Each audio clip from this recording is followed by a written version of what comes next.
这一群年轻的导演，他们拍了一批很好的电影，这些电影后来陆续到国际上去得到很多奖，让全世界人注意到说，原来台湾这个地方有一群人拍过一些电影非常好，那非常好是充满了文学性。那等一下你们看到这个，我里面会有个纪录片，再介绍这几部电影。这几部电影它每部都讲一点点，所以也许故事你不太知道，可是没有关系，你努力的欣赏这些电影里面的所谓的文学的东西。那里面有一些是小说改编的，有一些不是，但是都没有关系，你安静的看，这是一个故事。这个故事就是讲，在20年以前，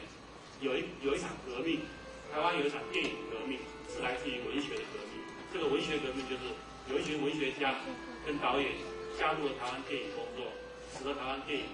在那一刻开始拍得非常好。里面会出现一个笔记本，上面写白鸽计划，那个笔记本是我的，